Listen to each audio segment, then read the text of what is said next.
نحمدہ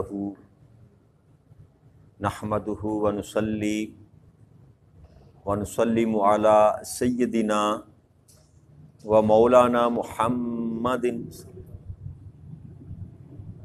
رسولہ النبی الامین المکین الحنین الکریم الرؤوف الرحیم، اما بعد فاعوذ باللہ من الشیطان الرجیم، بسم اللہ الرحمن الرحیم۔ واجب الاحترام ساتھی، اللہ تعالیٰ کا بے پناہ لطف و کرم اور اس کا احسان عظیم ہے کہ جس کی توفیق سے ہم اس کے ذکر کے لیے اس کے گھر میں جمع ہیں۔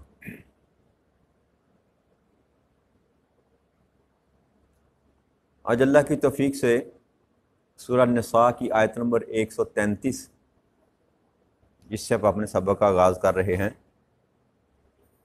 اس آیہ مبارکہ میں اللہ کے ارشاد فرمایا، ان یشاء یذہبکم ایھا الناس ویأتی بآخرین وکان اللہ علی ذلک قدیر۔ کیا لوگو، اگر وہ چاہے تو تمہیں نابود کر دے اور تمہاری جگہ دوسروں کو لے آئے، اور اللہ اس پر بڑی قدرت والا ہے۔ یہ 3-4 نشستیں جو ہم نے کی، اس میں رب کریم نے مختلف قسم کے احکامات جو ہے وہ بیان فرمائے، عورتوں کے متعلق، یتامہ کے متعلق، اور پھر ایک ہی رکوع میں 4 مرتبہ رب کریم نے یہ بات کی کہ آسمانوں اور زمینوں میں جو کچھ بھی ہے اس کا مالک میں ہوں۔ اور یہ بھی تنبیہ جو ہے نا کے طور پر اللہ کریم یہ آیت مبارکہ میں ارشاد فرماتے ہیں کہ لوگوں، میں اگر چاہوں، یذہب کا مطلب ہوتا ہے لے جانا، لے جانا، کہ اگر میں چاہوں تو تم کو لے جاؤں کہاں؟ جہاں سے تم آئے تھے۔ یعنی کہ انسان کا وجود نہ تھا تو اللہ نے اس کو وجود عطا کیا۔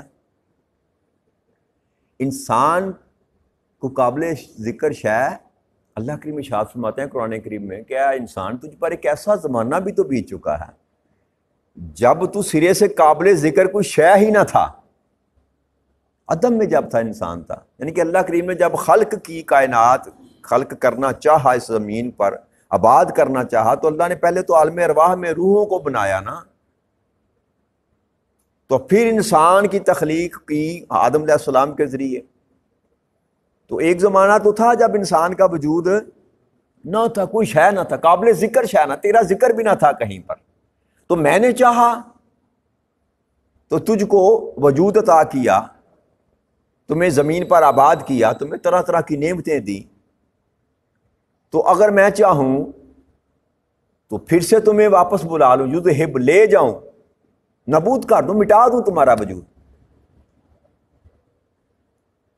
اور پھر یہی کافی نہیں، بلکہ اگر میں چاہوں تو تمہیں ختم کر کے تمہاری جگہ کسی اور کو آباد کر دوں۔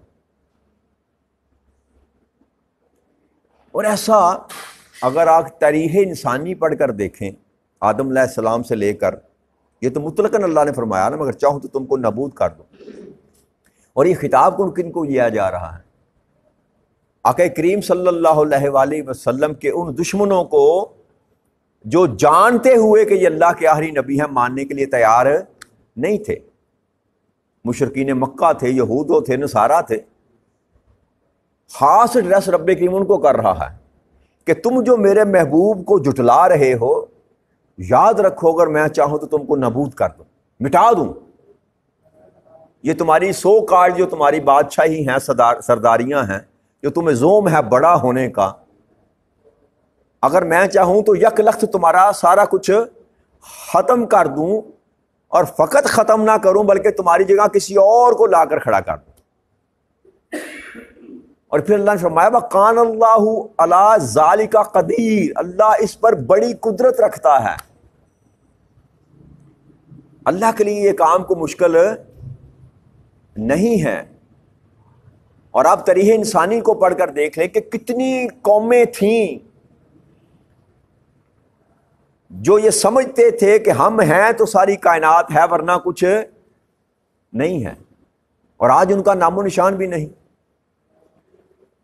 کئی تو قومیں ایسی ہیں جن کا ذکر اللہ نے قرآن میں کیا، باقی تاریخ میں آپ کو ملے گا بھی نہیں۔ آقا کریم صلی اللہ علیہ وسلم نے فرمایا کہ یہاں بھی قوم تھی، ایسی بھی ایک قوم تھی، اب دنیا میں ان کا نام و نشان بھی۔ کچھ تہذیبیں ایسی ہیں ہزاروں سال پرانی جن کا ذکر آپ کو تاریخ کی کتابوں میں مل جاتا ہے۔ تو ہمیں تو صحیح ہسٹری بھی معلوم نہیں کہ انسان کو دنیا میں آئے ہوئے عرصہ کتنا ہوا ہے، کتنے لاکھوں سال یا کتنے کروڑوں سال۔ ایک اندازہ ہی ہے نا جی، کب آدم علیہ السلام کو اللہ نے زمین پر بھیجا، صحیح وقت پیریڈ کسی کو بھی معلوم اللہ اور اللہ کے رسول کے سوا کوئی نہیں جانتا۔ تو کتنی قوموں کو اللہ کریم نے نابود کیا۔ فرعون کی ساری نسل کو اللہ کریم نے دریائے نیل میں غرق کر دیا۔ آن کی آن میں، ایک لمحے پہلے وہ بادشاہ تھا اور اس زوم میں تھا، نکلا وہ کس لیے کہ آج موقع ہے، سارے موسیٰ علیہ السلام کے ماننے والے اکٹھے ہیں ایک جگہ پر، آج موقع ہے ان پر حملہ کر کے یک مشت ان کا خاتمہ کر دیا جائے، مٹا دیا جائے ان کو۔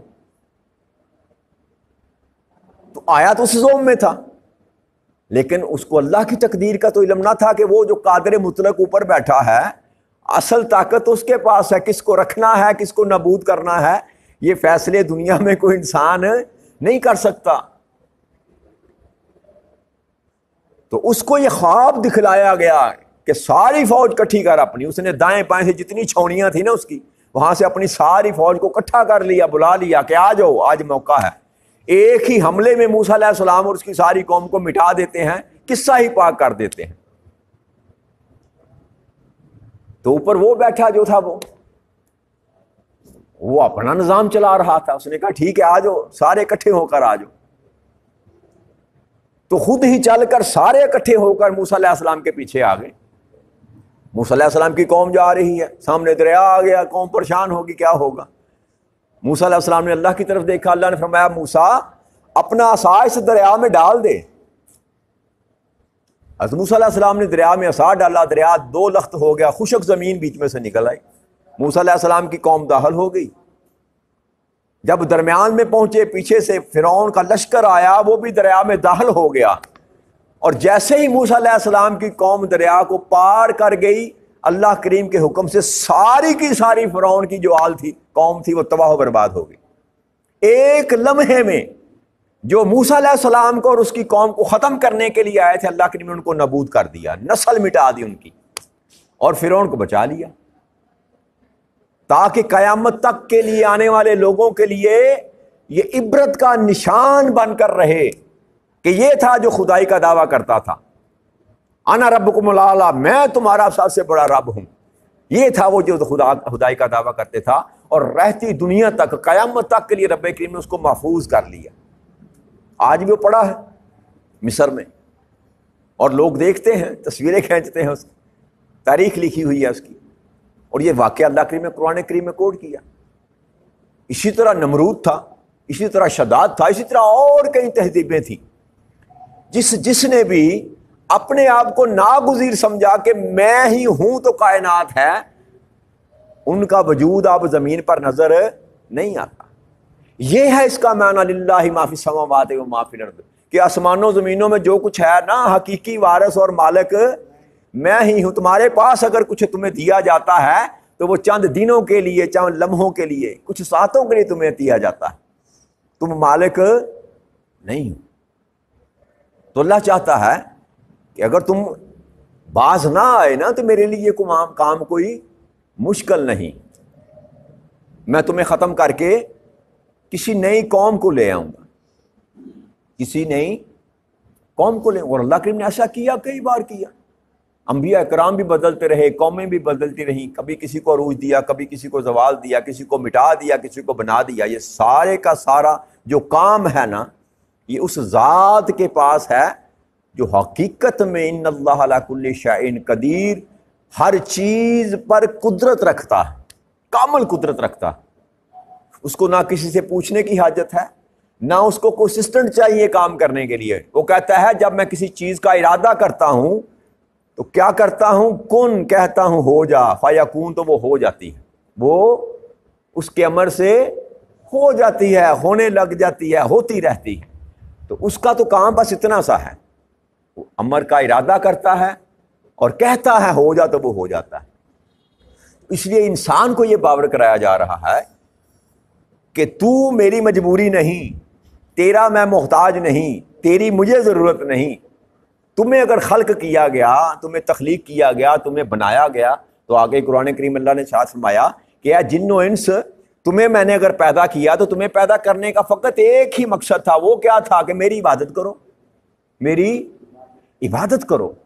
تو انسان کا جو بنیادی پیدائش کا مطلب تھا نا، تخلیق کا مقصد، وہ تھا اللہ کی عبادت، وہ تھا اللہ کی عبادت۔ تو اسی بات کو وہ انسان جو بھولا بیٹھا ہے، باقی سارے کام کرنے کے لیے وہ تگودو کرتا ہے، کوشش کرتا ہے، بھاگتا ہے، بھاگ دوڑ کرتا ہے، لیکن جو بنیادی مقصد تھا انسان کو پیدا کرنے کا، اس مقصد کو وہ بھلائے بیٹھا۔ تو اللہ کریم اس لیے بار بار انسان کو یاد کرا رہا ہے، جیسے کل ہم نے بات کی تھی کہ اللہ محتاج میری عبادت کا، میری ریاضت کا، میرے اعمال کا، میرے افعال کا، میری کسی بھی چیز کا وہ محتاج نہیں ہے، وہ غنی ہے، وہ غنی ہے، وہ کسی چیز کا محتاج نہیں۔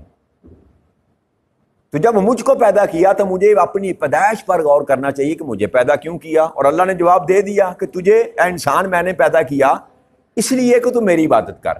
تو انسان کی پیدائش کا بنیادی مقصد جو تھا وہ اس کی اللہ کی عبادت، باقی ثانوی چیزیں ہیں۔ یہ موبائل آپ لیتے ہیں نا، موبائل جتنا مرضی مہنگا لیں یا سستا لیں، کوئی بھی موبائل لیں، موبائل کا بنیادی مقصد کیا ہے؟ موبائل انسان کس لیے لیتا ہے؟ کال کرنے کے لیے یا کال سننے کے لیے؟ ایسا ہی ہے نا جی۔ دنیا کا کوئی موبائل لے لیں، وہ 500 روپے کا ہے یا 5 لاکھ کا ہے، اس کا جو بنیادی مقصد ہے موبائل کا، وہ بنیادی مقصد کیا ہے؟ کال کرنا یا کال ریسیو کرنا۔ باقی اس کے ساتھ جتنے فیچر ہیں نا اس کے، وہ بنیادی نہیں ہیں، وہ ثانوی ہیں۔ وہ اچھا آپ تجربہ کر کے دیکھیے گا کہ آپ کچھ بھی کر رہے ہیں موبائل پر، کوئی بھی کام کر رہے ہیں، آپ نے کوئی اپلیکیشن ڈاؤن لوڈ کر رکھی ہے، اس کو استعمال کر رہے ہیں۔